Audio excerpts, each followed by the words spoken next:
Là, passons maintenant à la deuxième partie de cette émission.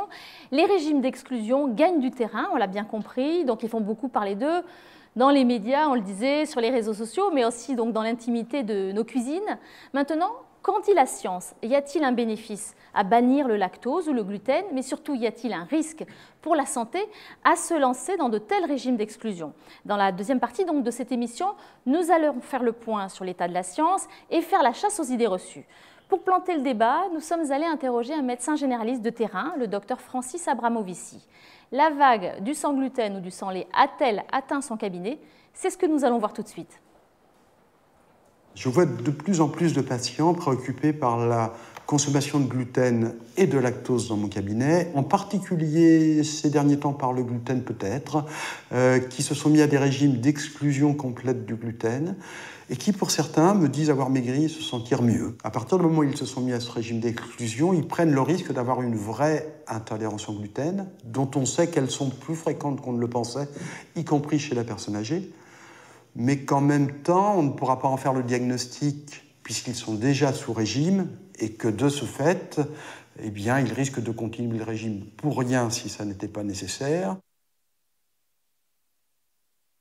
J'ai vu venir des patients qui, après avoir vu des ostéopathes dans le coin, peut-être que l'école d'ostéopathie qu'on a dans notre région a véhiculé cette information-là, s'étaient mis à des régimes sans lactose, comme s'il y avait un rapport entre leur douleur musculaire ou articulaire, le travail de l'ostéopathe et de lactose, ce qui me semble une sorte de raccourci bien peu prudent.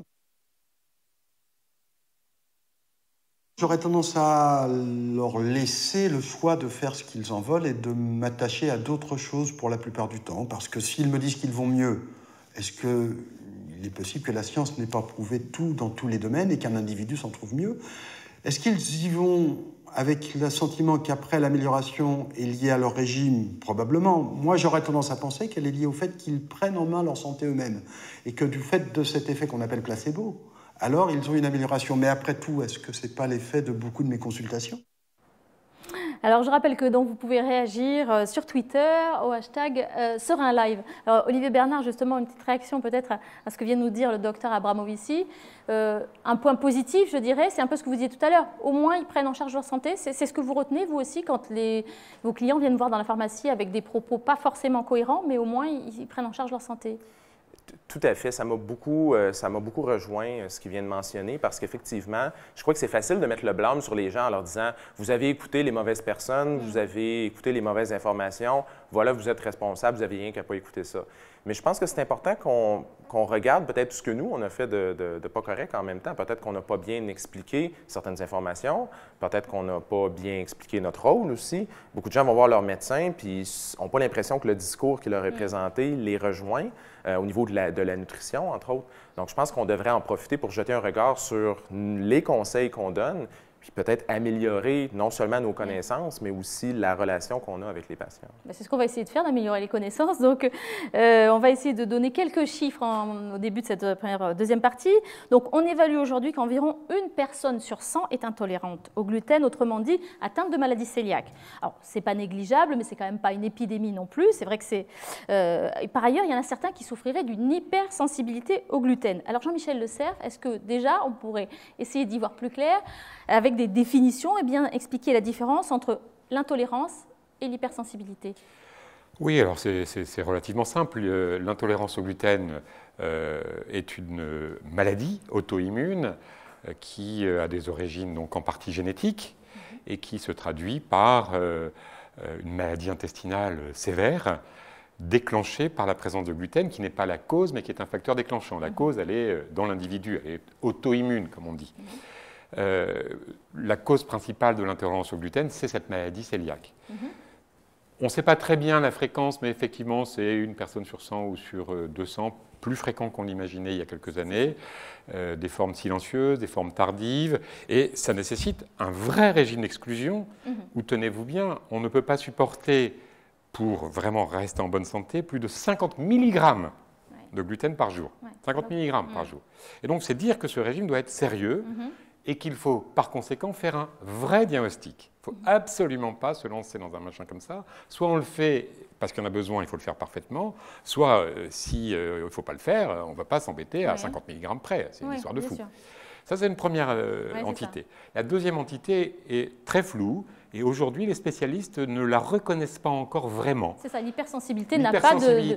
C'est pas une maladie, c'est pas un symptôme reconnu comme tel? Non, on ne sait pas très bien. Il y a des gens qui ont peut-être une hypersensibilité au gluten. En tout cas, ils disent avoir des symptômes quand ils mangent certains aliments qui contiennent du gluten.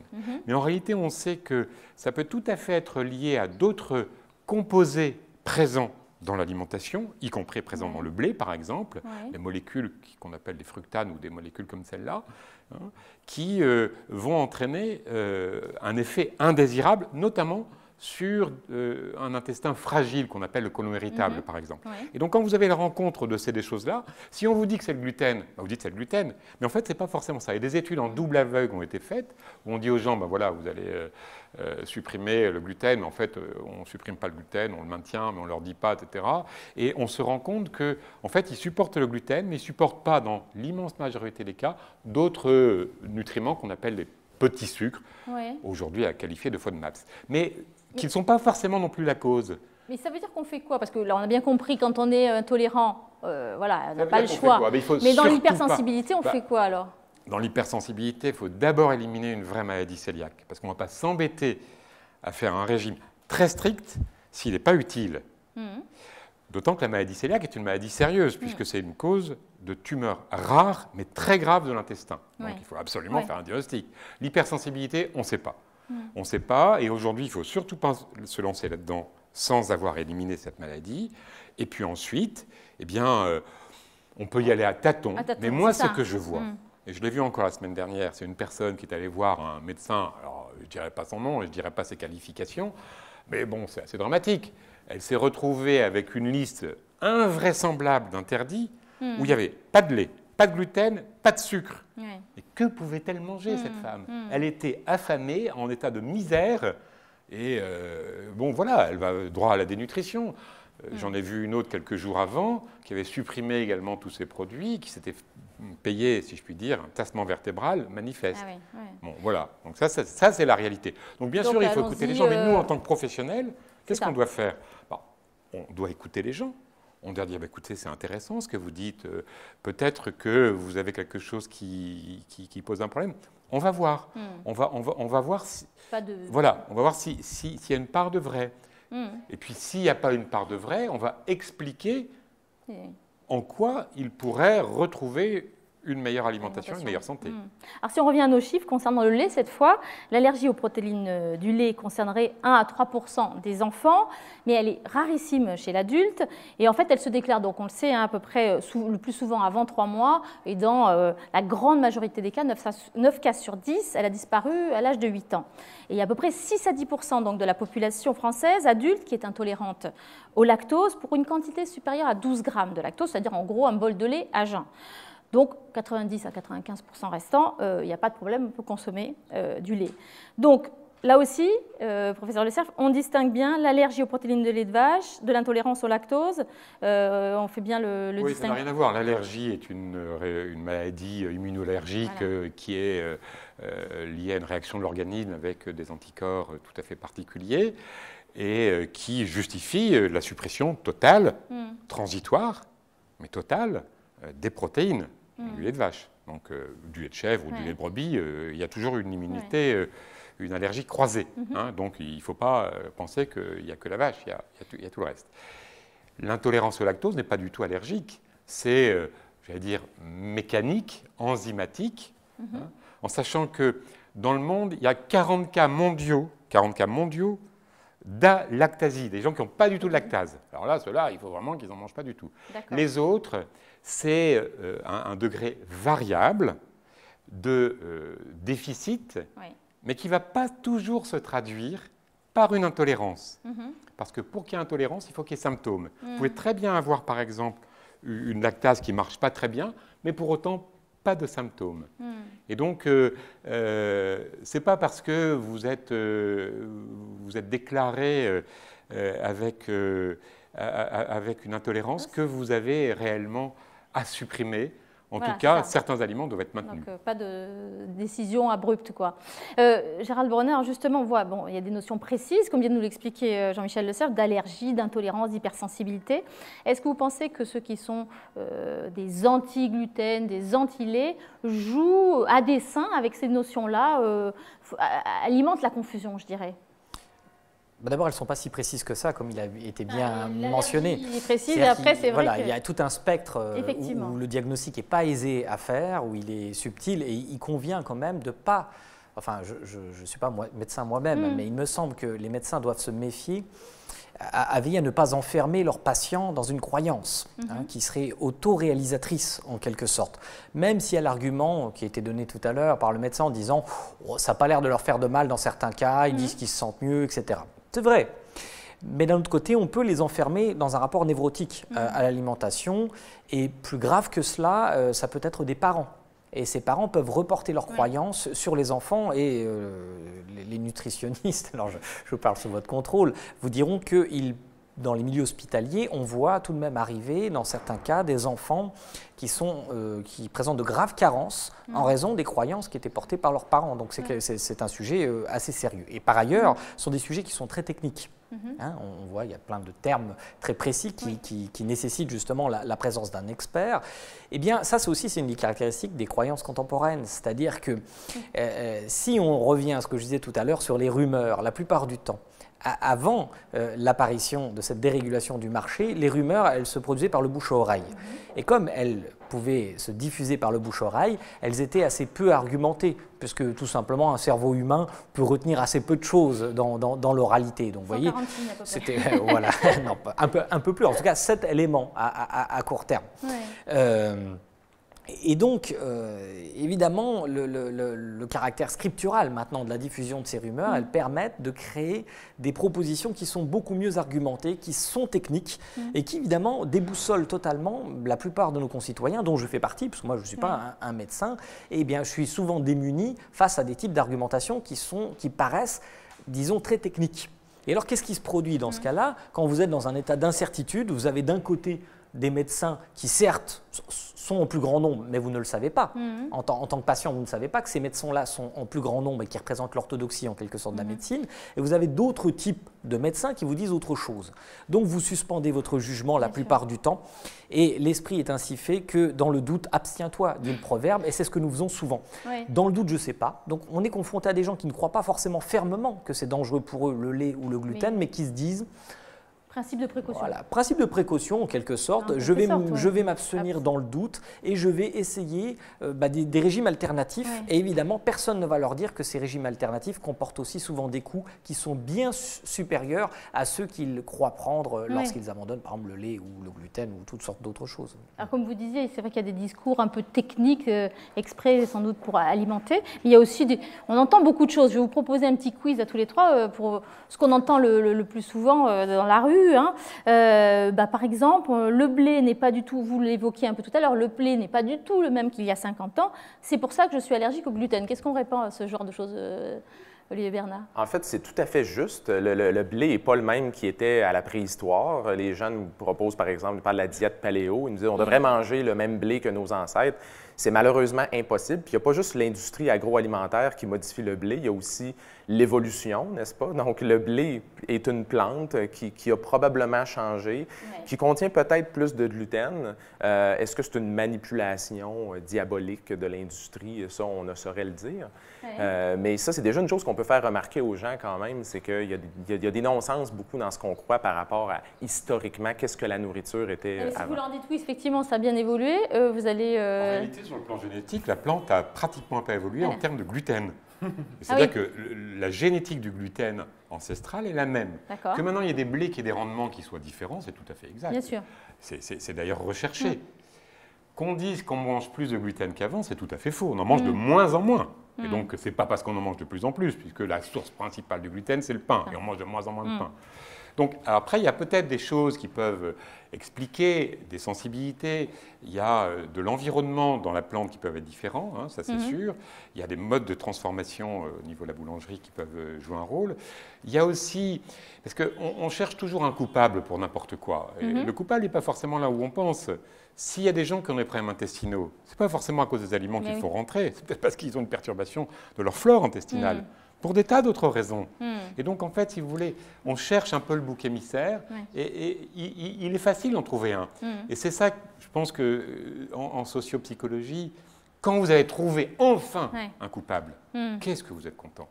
Et donc, vous avez tout misé sur celui-là qui est responsable de tous vos maux. Et comme il y a l'effet nocebo, qui est extraordinaire, cet effet nocebo, bien, vous êtes sûr que c'est ça. Alors, une autre affirmation sur laquelle je voulais que vous réagissiez, notamment pour les kinés et les ostéopathes qui nous regardent, ma consommation de lait est à l'origine de mes douleurs articulaires. On répond quoi, ça? Bon, on répond qu'il n'y a aucune étude qui a montré quelque chose de ce type-là. Les études montrent plutôt l'inverse. D'une part, que les produits laitiers ont un effet biologiquement anti-inflammatoire. D'autre part, que les études sur lait et arthrose montrent plutôt une régression de l'arthrose chez les consommateurs de lait. Et enfin, que sur les maladies inflammatoires chroniques rhumatismales, les études ne montrent pas du tout cela. Alors maintenant, il n'est pas exclu qu'un jour, il y ait des études qui montrent des choses. Mais dans l'état actuel des connaissances, on n'en voit pas. Par contre, ce qui est vrai, c'est qu'il y a des gens qui disent qu'ils vont mieux. Premièrement, ça se peut. Deuxièmement, quand vous changez quelque chose dans votre alimentation, il se passe beaucoup de choses. Troisièmement, quand on vous a dit que cet aliment était mauvais, c'est l'effet nocebo.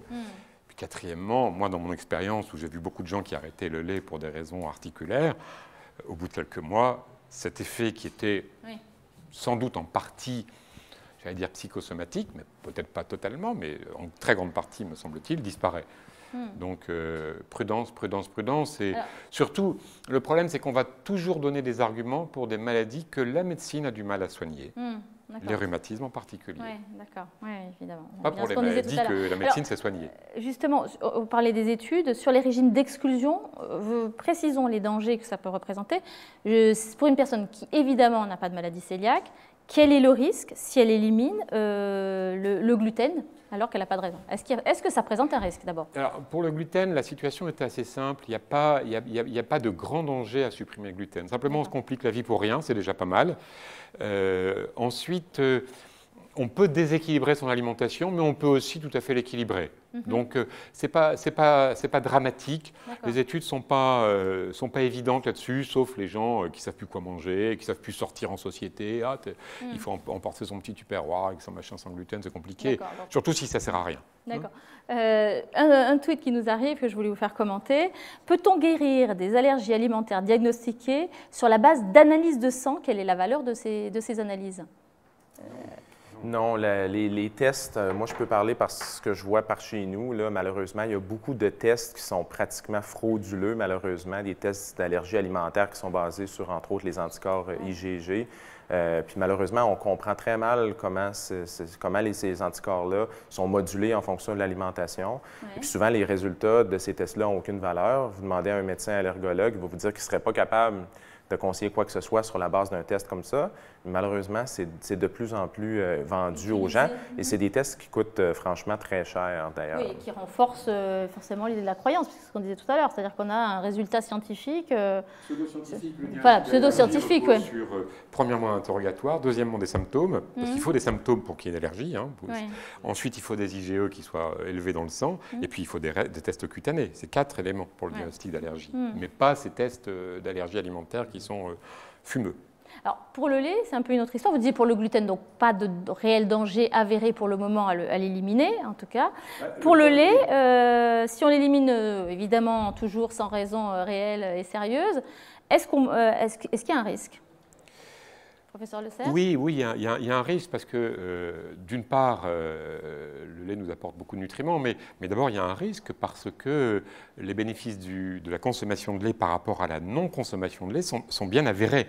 et dans beaucoup de domaines. Mais par exemple, en termes de risque, pour vous rester, par exemple, en termes de fracture, on va voir à l'écran, il y a des chiffres.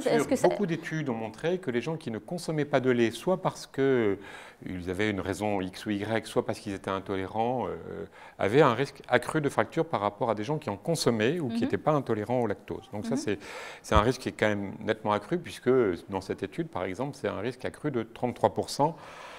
Pour l'ensemble des fractures et de 115% pour les fractures des membres inférieurs. Donc c'est quand même beaucoup. Ça, c'est le premier risque. Il y a aussi des risques qui sont très importants et intéressants et émergents. C'est un risque accru de diabète, très net, très augmenté, 30 à 40%. Un risque accru d'hypertension artérielle, très augmenté aussi, 20 à 30%. Un risque également accru de cancer du côlon, puisque les produits laitiers diminuent le risque de cancer du côlon. Et puis un risque également sur la santé musculaire et enfin sur la mortalité cardiovasculaire. Et de ce point de vue-là, il y a des études sur la santé cardiovasculaire qui montrent une réduction d'environ 30% du risque de mortalité cardiovasculaire chez les gens qui consomment des produits par rapport à ceux qui n'en consomment pas. Ce qui ne veut pas dire qu'il faut en consommer de trop. Mais enfin, non, on a un bénéfice voilà, tout à fait. Scientifiquement prouvé, la consommation. Voilà. Ce sont des aliments, si vous voulez, qui ont de multiples effets, pas parfaits. Le lait n'est pas un aliment parfait. D'abord, c'est une grande famille, il y a beaucoup de produits. Il y a le lait, il y a les yaourts, il y a les produits laitiers frais, il y a les fromages. Et puis, ils ont une composition extraordinairement complexe. Donc, le lait n'est pas source uniquement de calcium. Oui, c'est ça. Dans l'imagerie populaire, on pense immédiatement au calcium. Il y a d'autres nutriments. C'est l'aliment le plus complexe qu'on connaisse et pas le plus complet, je ne sais pas ce que ça veut dire, mais le plus complexe en termes de minéraux, calcium, phosphore, zinc, sélénium, iode, très important, vitamine B2, vitamine B12, vitamine A aussi pour certains produits laitiers, protéines bien entendu, et puis des quantités astronomiques d'acides gras extrêmement intéressants et d'autres choses. Olivier Bernard, vous vouliez ajouter quelque chose? Bien, ce qui n'est pas nécessairement un risque, mais qu'on doit quand même porter attention, c'est quand des gens nous approchent en nous disant « j'ai éliminé certains aliments », malheureusement, on les réfère pas souvent vers un professionnel de la santé qui a une spécialisation là-dedans. Par exemple, une personne qui nous annonce « j'ai décidé de devenir végétarien, vegan, et puis pour des raisons environnementales ou quoi que ce soit », on se doit de respecter ce choix-là. Mais à ce moment-là, on doit aussi s'assurer que l'alimentation demeure équilibrée. Donc à ce moment-là, je crois qu'une personne qui nous annonce « j'ai cessé tel aliment », bien là, à un moment donné, si on respecte son choix, je pense qu'on a aussi la responsabilité de s'assurer que son alimentation reste bonne, parce qu'il y a toujours moyen d'aller chercher les nutriments ailleurs, mais c'est vrai que, comme dans le cas des produits laitiers, par exemple, c'est plus difficile d'aller chercher, par exemple, tout le calcium qu'on a besoin. Puis avec une consultation vers un professionnel, c'est beaucoup plus facile. De voir l'alimentation dans son ensemble et pas par ce petit bout de la lorgnette qui risquerait de déséquilibrer tout l'ensemble. C'est ça que vous dites? Tout à fait. D'accord. Un tweet.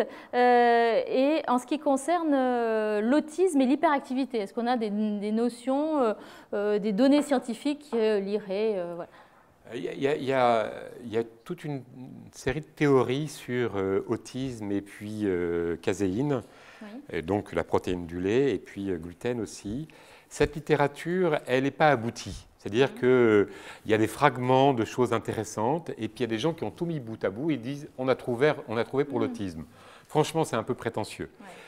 Il n'est pas exclu cependant que pour un petit nombre d'enfants autistes, il y ait des bénéfices mais c'est vraiment un tout petit nombre. Les études sont en faveur de peut-être 2 à 5% d'une suppression partielle ou totale de caséine ou de gluten. On ne sait pas très bien l'origine, mais il se peut que ça soit lié au fait que ce sont des enfants qui sont hypersensibles et qui ont beaucoup de problèmes digestifs pour des tas de raisons. Et ils vont mieux quand ils ont moins de douleurs abdominales, si par hasard ils ont effectivement un problème, soit de côlon irritable, soit de sensibilité particulière ou d'intolérance au lactose. Ça se peut.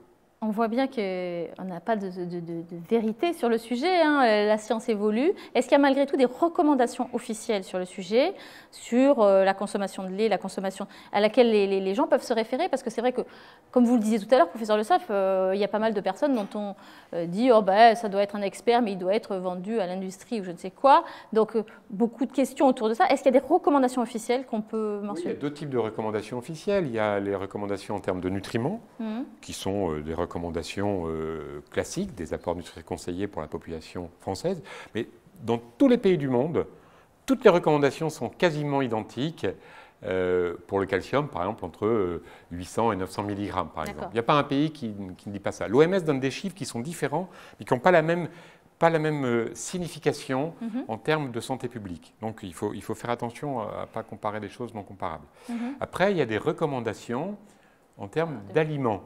Et là, le programme national nutrition santé dit 3 produits laitiers par jour.